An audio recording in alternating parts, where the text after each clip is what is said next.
ആശാ വർക്കർമാർ എന്ന ഒരു വിഭാഗം തൊഴിലാളികൾ സർക്കാരിൻ്റെ നേരിട്ടുള്ള നിയമനത്തിൽ അല്ലെങ്കിൽ തന്നെയും അവർ തദ്ദേശീയ സ്വയംഭരണ സ്ഥാപനങ്ങൾ വഴിയോ മറ്റേതെങ്കിലും വിധത്തിലോ ആ മേഖലയിൽ എത്തപ്പെടുന്നവരാണ്. ജീവിതശൈലി രോഗങ്ങളെ തടയുക, കാലാവസ്ഥയിലുണ്ടാവുന്ന വ്യതിയാനങ്ങളനുസരിച്ച് രോഗങ്ങൾ ഉണ്ടാവാൻ സാധ്യതയുള്ള മേഖലകളിൽ ആ രോഗങ്ങൾ ഉണ്ടാവാതിരിക്കുന്നതിനുള്ള മുൻകരുതലുകൾ, പ്രതിരോധ പ്രവർത്തനങ്ങൾ, പ്രതിരോധ കുത്തിവയ്പ്പുകൾ എടുക്കുന്നതിന് പ്രേരിപ്പിക്കുക, വൃത്തിഹീനമായ അന്തരീക്ഷം ഏതെങ്കിലും വീട്ടിലോ വീട്ടുപരിസരത്തോ ഉണ്ടെങ്കിൽ അതെല്ലാം ശരിയായ വിധം ശുചീകരിച്ച് വൃത്തിയാക്കിക്കുക, വീടുകൾ തോറും കയറിയിറങ്ങി അവിടുത്തെ അശരണരായ മനുഷ്യരുടെ അതേ രോഗം ബാധിച്ചവര് എത്ര പേര്, ഏതെല്ലാം രോഗമാണ്, പ്രായമായവർ എത്ര, കിടപ്പ് രോഗികൾ എത്ര, അങ്ങനെയുള്ള റിപ്പോർട്ട്, അങ്ങനെയുള്ള ആൾക്കാരെ കണ്ടെത്തി അതെല്ലാം റിപ്പോർട്ടാക്കി വേണ്ടപ്പെട്ട ഡിപ്പാർട്ട്മെന്റുകളിൽ എത്തിക്കുക എന്നുള്ള ജോലിയാണ് ആശാ വർക്കറുടെ പ്രധാനപ്പെട്ട ജോലികളിലൊന്ന്. മറ്റ് ജില്ല പോലെ തന്നെ ഇവരും തൊഴിൽ മേഖലയിൽ ഏറ്റവും താഴ്ന്ന നിലയിലുള്ള, ഏറ്റവും താഴേക്കിടയിലുള്ളവരാണ്. ശുചീകരണ തൊഴിലാളികളെ കുറിച്ചറിയാം, ഹരിതകർമ്മ സേനകളെ കുറിച്ചറിയാം. അതുപോലെ ജീവിതത്തിന്റെ രണ്ടറ്റം കൂട്ടിമുട്ടിക്കുന്നതിന് വേണ്ടി ഏത് ജോലി ചെയ്തും തന്റെ കുടുംബത്തെ സംരക്ഷിക്കുന്നതിന് വേണ്ടി, കുടുംബത്തെ പട്ടിണി അകറ്റുന്നതിന് വേണ്ടി തയ്യാറെടുത്ത്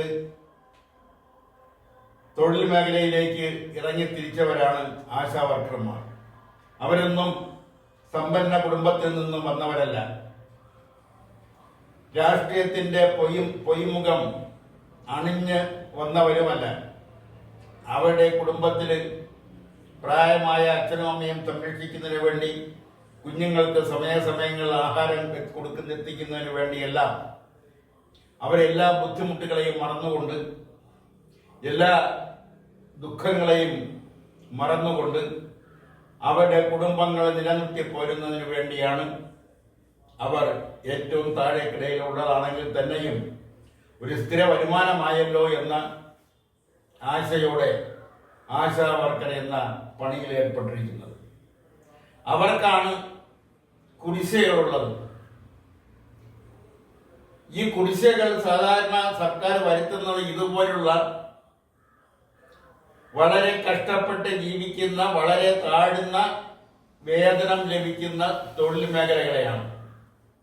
അതേസമയം സർക്കാരിന്റെ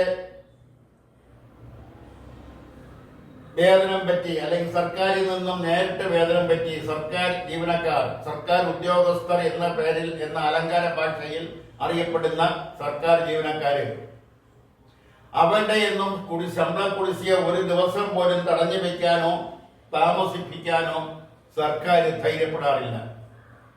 അവർ സമരം ചെയ്യുമെന്ന് പറയുമ്പോൾ തന്നെ അവരെ ഒത്തുതീർപ്പിന് വിളിച്ച് അതിന് പരിഹാരങ്ങൾ കാണുന്നതിനുള്ള ശ്രമം നടത്തുന്നതിന്, പരിഹാരം കാണുന്നതിന് സർക്കാരിന് ഒരു മടിയും നാളിതുവരെ ഉണ്ടായിട്ടില്ല.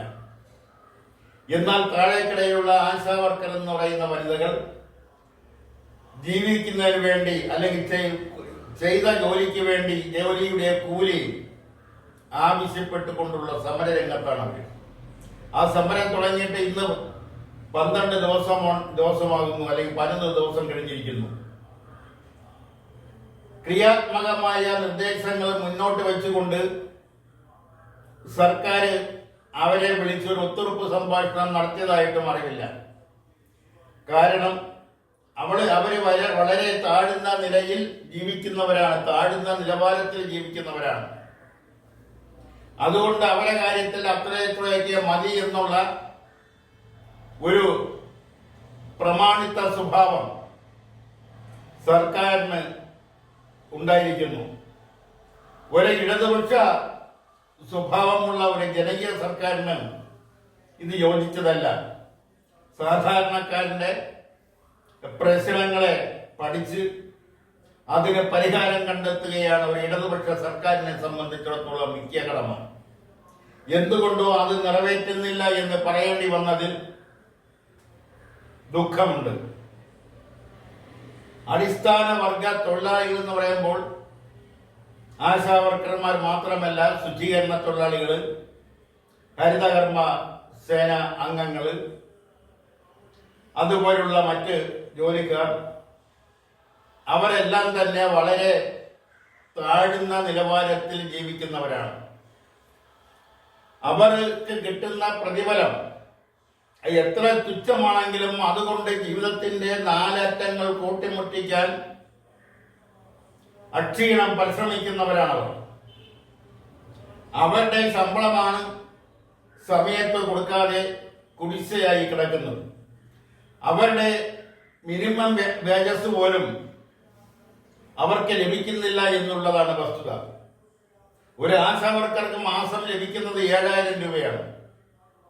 7,000 രൂപ കൊണ്ട് ഈ നാട്ടിൽ ഇത്രയധികം വില നിത്യോപയോഗ സാധനങ്ങളുടെ വില ഇത്രയധികം വർദ്ധിച്ചിരിക്കുന്ന സാഹചര്യത്തിൽ ഈ 7,000 രൂപ കൊണ്ട് ഈ പാവപ്പെട്ട സ്ത്രീകൾ എങ്ങനെയാണ് കുടുംബം പോറ്റുന്നതെന്ന് ഓരോ രാഷ്ട്രീയക്കാരനും ചിന്തിക്കാറില്ല.